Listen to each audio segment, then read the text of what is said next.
안녕하세요. 결혼하고도 정신 못 차리고 시댁이 자기 가정이라고 생각하는 남편과 이혼을 결심한 30대 여성입니다. 사실 애도 있고 그래서 어떻게든 이 시기를 슬기롭게 극복해 보려고 했는데 아무리 저 혼자 그런 생각을 하면 뭐 하겠어요. 손뼉도 마주쳐야 소리가 난다고 남편도 같이 협조를 해줘야 상황에 진전이 있을 거 아닌가요? 그런데 남편은 무조건 제가 잘못하고 있는 거라며 저 하나만 잘하면 아무 문제가 없을 거랍니다. 그런 사람하고 더 이상 무슨 대화가 되겠어요. 남편하고는 아는 언니의 소개로 만났습니다. 당시 저는 건강상의 이유로 잠시 일을 쉬면서 여러 가지 운동을 배우기 시작했는데 아는 언니가 자기 지인 중에 운동에 일가견이 있는 사람이 있다면서 굳이 자리를 만들어주겠다고 하더라고요. 솔직히 내키지는 않았지만 그래도 언니 딴에는 신경 써주는 건데 거절하기도 그렇고 또 한편으론 그런 사람 한 명 정도는 알고 지내도 나쁠 건 없겠다 싶대요. 그래서 언니에게 한번 만나보겠다고 하고는 그렇게 소개를 받게 된 사람이 바로 지금의 남편이에요. 평범한 직장인이던 남편은 알고 보니 대학 시절 체육학과를 전공해서인지 언니 말대로 다양한 운동에 해박한 지식을 갖고 있었습니다. 한참 사귀던 당시 저는 다른 무엇보다도 남편의 성실한 성격에 매력을 느꼈어요. 남편은 퇴근하기가 무섭게 헬스장으로 향하는 소위 바른생활 사나이였기 때문이지요. 그리고 술, 담배는 전혀 하지 않는 데다가 여자에게도 별 관심이 없었으니 솔직히 제가 신경 쓸 만한 상황이 한 번도 없었답니다. 사실 제 친언니는 친구가 정말 많은 형부하고 결혼을 한 탓에 여러 가지로 소가리를 많이 했어요. 특히나 남자는 인간관계가 중요하다면서 얼마나 술자리가 잦았는지 언니가 몇 번이나 친정부모님 앞에서 눈물을 흘리기도 했지요. 그래서 저는 절대로 술자리 좋아하는 남자는 만나지 않겠다고 다짐했는데 그런 면에서 남편은 정말 제 이상형에 가까운 사람이었네요. 사귄 지 2년 만에 남편에게 정식으로 프로포즈를 받고 저는 2번 고민할 것도 없이 예스를 외쳤습니다. 그리고 양가 가족들과 친구들의 축복을 받으며 부부의 연을 맺게 되었지요. 그때만 해도 저는 제가 정말 지극히 정상적인 집구석에 시집을 갔다고 믿었습니다. 집이 아니라 집구석이라고 표현하는 건 생각만 해도 지긋지긋해서 그래요. 정말이지. 시어머니든 남편이든 둘 중 한 명이라도 진작에 본색을 보여줬다면 오늘날 제가 이렇게 이혼을 생각할 일도 이런 사연의 주인공이 될 일도 없었을 텐데 생각할수록 분할 뿐입니다. 결혼 전 시댁에 인사를 드리러 갔을 때도 시어머니는 당신이 딸이 없어서 늘 한이었다며 저하고 모녀 사이처럼 지내고 싶다고 몇 번이나 말씀하셨습니다.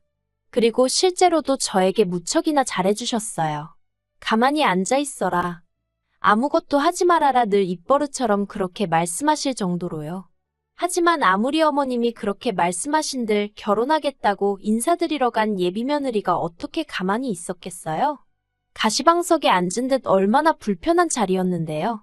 그래서 어머님이 굳이 시키지 않으셨어도 잔심부름 거들어가며 그렇게 눈치껏 행동하고 그랬습니다.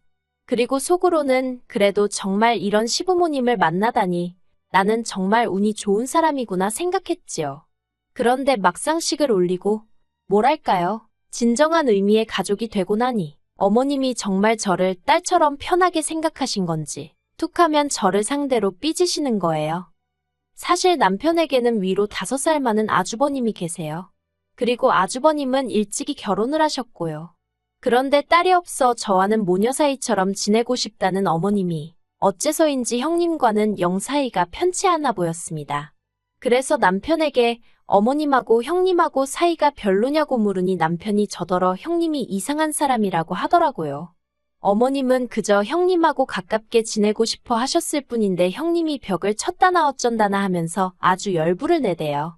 그리고 그때만 하더라도 제가 형님하고 몇 번 대화를 나눠본 적도 없고 그래서 솔직히 형님이 어떤 사람인지 전혀 몰랐거든요. 그래서 남편 이야기만 듣곤 형님 성격이 좀 까칠한가 보다 그렇게만 생각했습니다.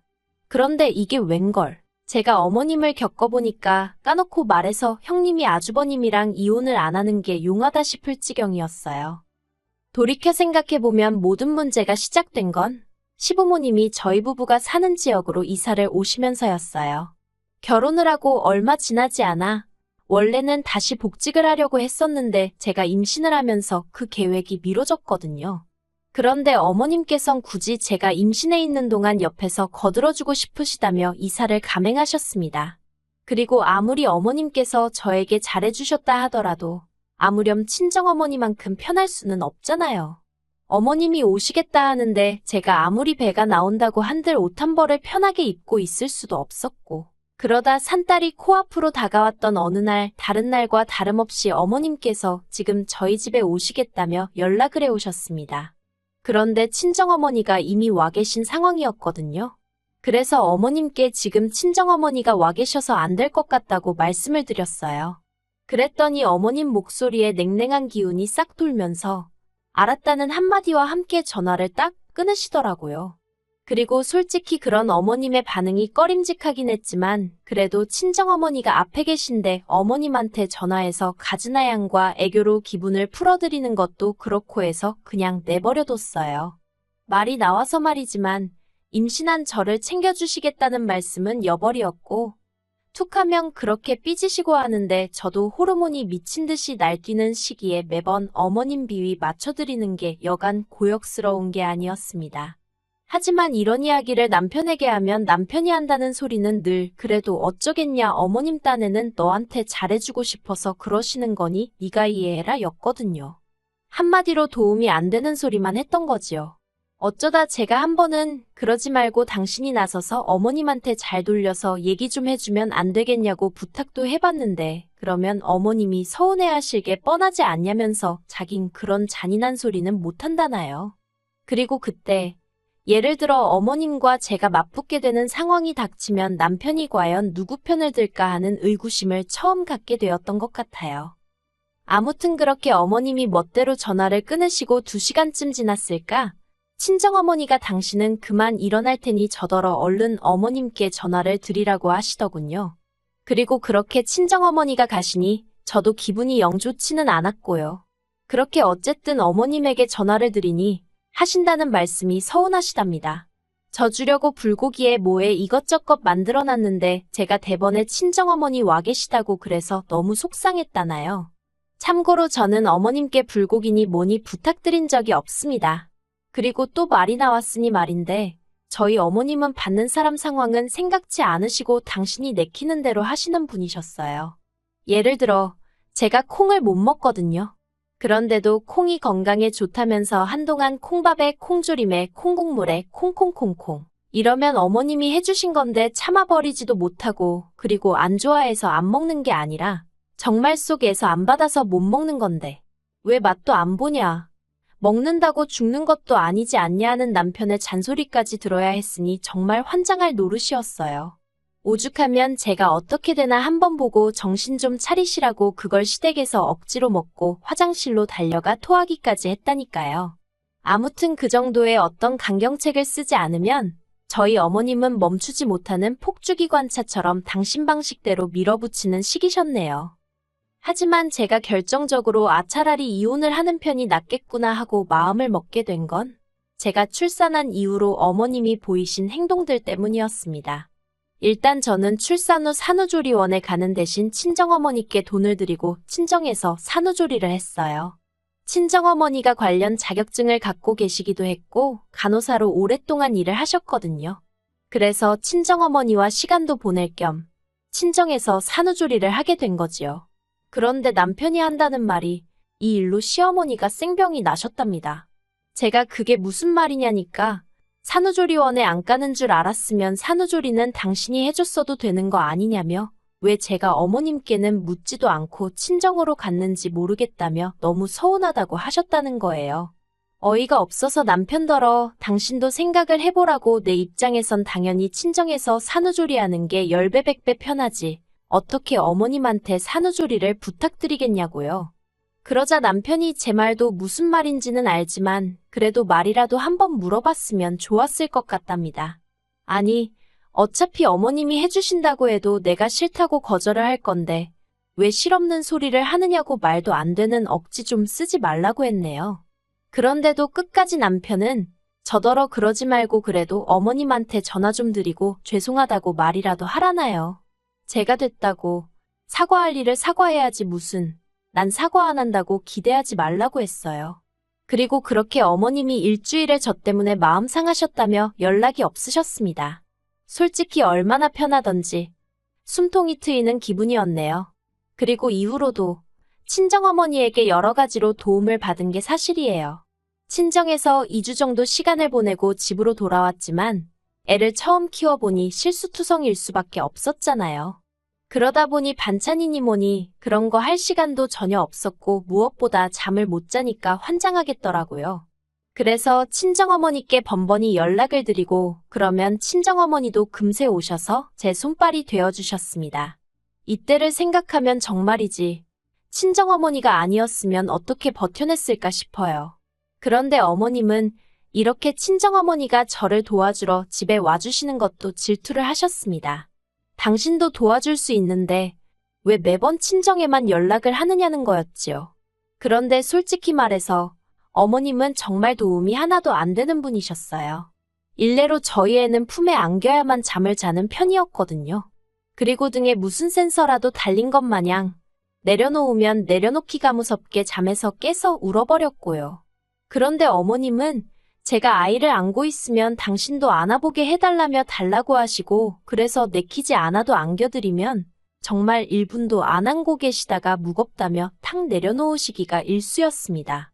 그러니 기껏 재워놔도 소용이 없었고 그렇게 애가 잠을 설치면 결국 제가 고생은 더 하게 되잖아요.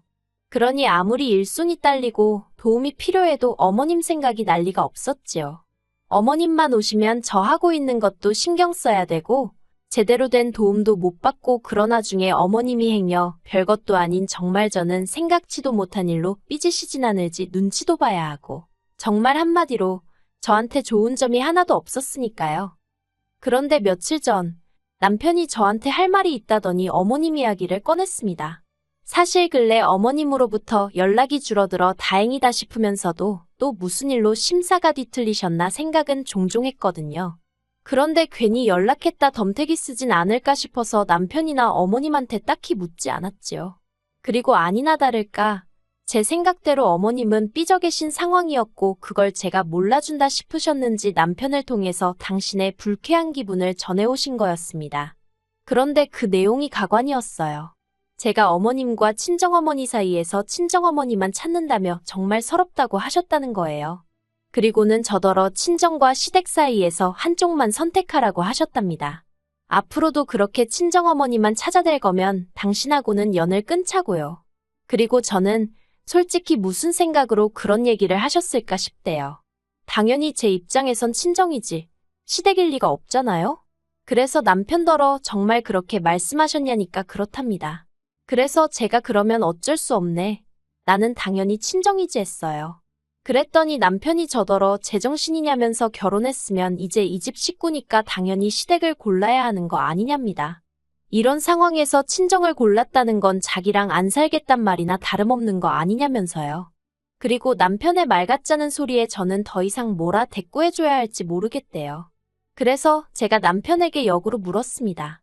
당신은 나하고 우리 애 그리고 어머님 사이에서 한쪽만 고르라면 누굴 고를 거냐고요. 그랬더니 남편이 잠깐 고민하는 듯 하더니 제가 어머님을 버렸으니 자기라도 어머님을 선택해야 하지 않겠냐는 거예요. 그리고 전 솔직히 믿는 구석이라고 해야 할지 그러니까 적어도 남편이 그런 한심한 대답을 할 줄은 상상도 못하고 한 질문이었거든요. 그런데 명색이 애아빠란 사람이 애는 안중에도 없고 떡하니 어머님을 고르는 걸 보고는 아, 이 인간은 아니구나. 남편으로도 애아빠로도 안 될 사람이구나 싶대요. 그래서 제가 그럼 어쩔 수 없지 않겠냐고 가서 어머님이랑 알콩달콩 잘 살라고 했습니다. 나도 친정 가서 친정부모님이랑 우리 애랑 같이 알콩달콩 살겠다고요. 그리고 정말 어디 가서 말하기도 어이없는 앞의 사연으로 저는 남편과 이혼을 결심하게 되었습니다. 저는 남편이 좋았던 이유가 성실한 성격도 있었지만 우직하다고 해야 할지 사람이 책임감이 있어 보여서 좋았거든요. 그래서 막말로 가진 것도 없고 한마디로 별 볼 일 없는 남자지만 희망이 있다고 생각하고 결혼까지 한 거였고요. 그런데 자기 어머님 일이라서 그런지 옳고 그른지도 제대로 못 보고 자기가 앞으로 정말 책임져야 할 사람이 누군지도 판단도 못하는 머저리일 줄은 몰랐네요. 그래서 남편에게 이혼하자 했더니 저더러 제 심사가 꼬여서 이 지경이 된 거라며 지금이라도 시어머니께 앞으로는 친정어머니한테 하듯이 잘하겠다고 섭섭하게 해서 죄송하다고 사과만 하랍니다. 그러면 모든 게 제대로 돌아갈 수 있다면서요. 하지만 저는 그럴 생각도 절대 없고 변호사 사서 고부 갈등으로 이혼 소송을 할 생각이에요. 솔직히 막말로 어머님께 하지도 않은 잘못을 빌며 사과드린 게 하루 이틀 일이 아니고 그러니 한 번 더 한다고 크게 문제될 것도 없어요. 그렇지만 매번 이렇게 숙여드리다간 정말 제 팔자가 남아나질 않겠다 싶어서 지금이라도 아니다 싶은 이 선을 끊어내야 할 것 같습니다. 남들은 시어머니가 며느리랑 가까워지고 싶어서 그런 건데 며느리가 너무하다 할지도 모르겠어요. 하지만 시도 때도 없이 미친 여자 널뛰게 하듯 오르락내리락 하는 어머님 심사 맞춰드리는 거, 이게 얼마나 고역인지 안 해본 사람은 모를 겁니다. 어휴.